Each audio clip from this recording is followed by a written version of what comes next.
Assalamualaikum warahmatullahi wabarakatuh. Berjumpa kembali bersama aku di channelnya Dila Official.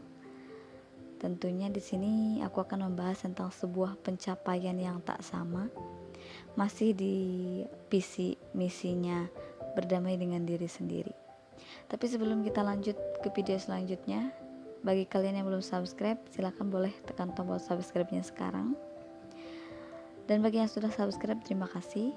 Juga bagi yang suka dengan video ini, silahkan kalian boleh tekan tombol like. Juga yang ingin berkomentar, silahkan kalian tulis komentar Anda di kolom komentar. Bagi yang ingin sharing juga silahkan berkomentar.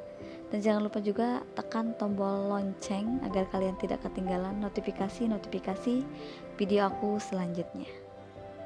Masih terkait dengan visi hidup manusia yang tertakdir berbeda, maka orang yang sudah paham akan hal tersebut perlahan bisa memaklumi bahwa pencapaian antara satu orang dengan orang lainnya juga tidak akan sama. Karena tidak sama, maka masing-masing pencapaian dari kita tidak patut untuk dibandingkan. Sebab sekali lagi saya tekankan bahwa perbandingan bagi manusia itu menyakitkan. Sama sekali tidak memotivasi, tapi justru malah mematikan, baik secara karakter dan juga pemikiran. Mungkin maksud orang tua mereka adalah memotivasi agar bisa meraih keberhasilan yang sama dengan anak lainnya. Alih-alih mendongkrak semangat, kata-kata yang membandingkan justru terdengar pahit bagi mereka. Ternyata perasaan yang sama pun dialami oleh orang dewasa.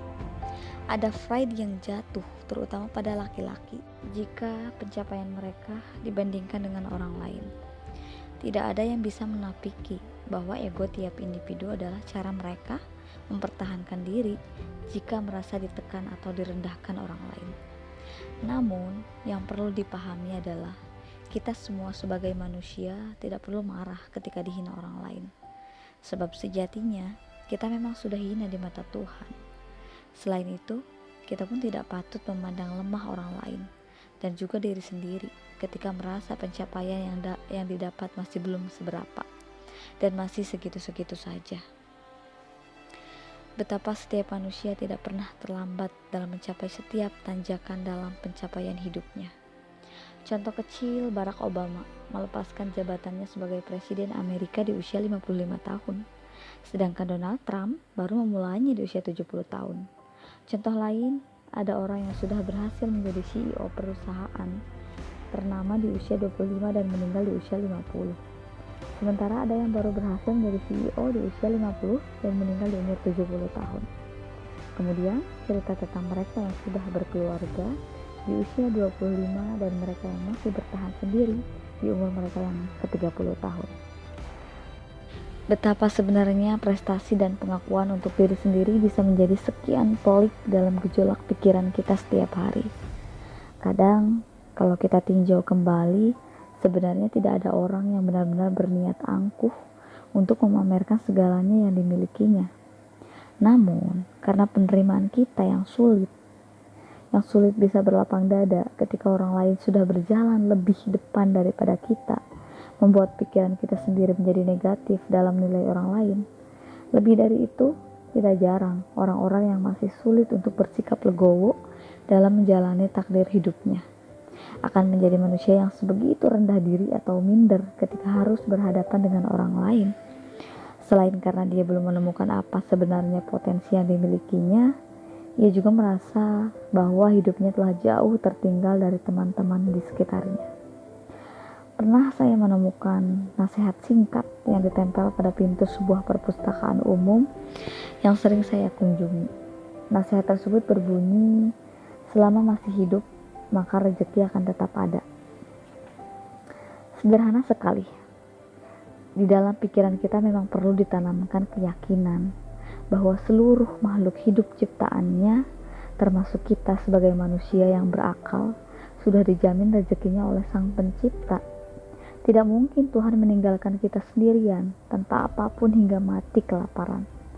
Selama kita giat dalam berusaha, Tuhan sudah menyiapkan jalan rezeki yang ditakdirkan untuk kita manfaatkan. Coba kita logikakan bersama, cicak adalah hewan melata yang tidak bisa terbang. Jika dinalar, pastinya sulit bagi cicak untuk memangsa nyamuk yang mudah terbang kemana saja ia mau.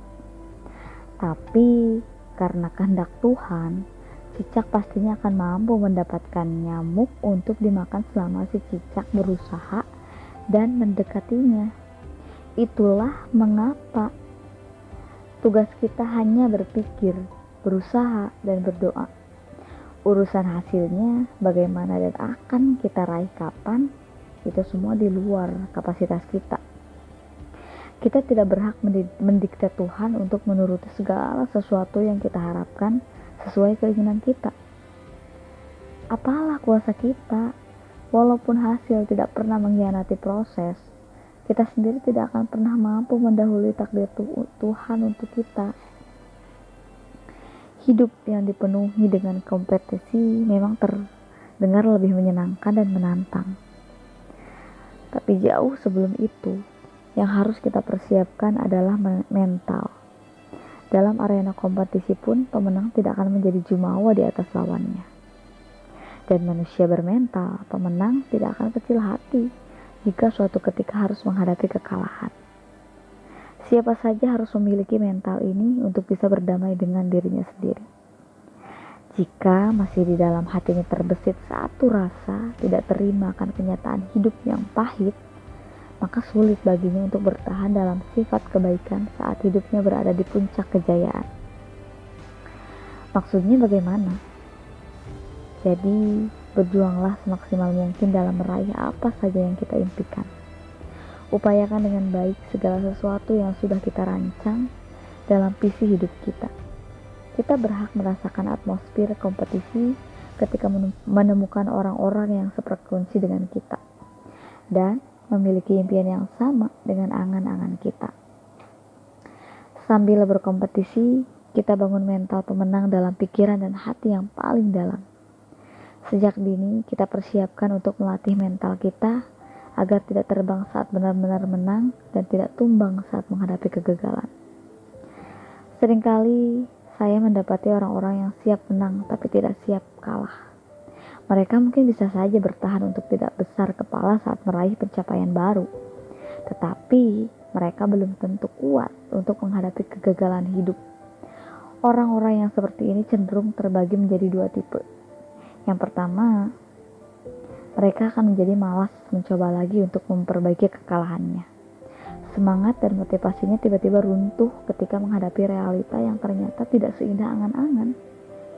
Atau menjadi tipe kedua, yaitu mereka yang semakin ambisius dalam menghadapi kekalahan, sehingga ia akan mencambuk dirinya lebih dan lebih keras lagi demi membuktikan bahwa dia seharusnya dan pastinya berhasil.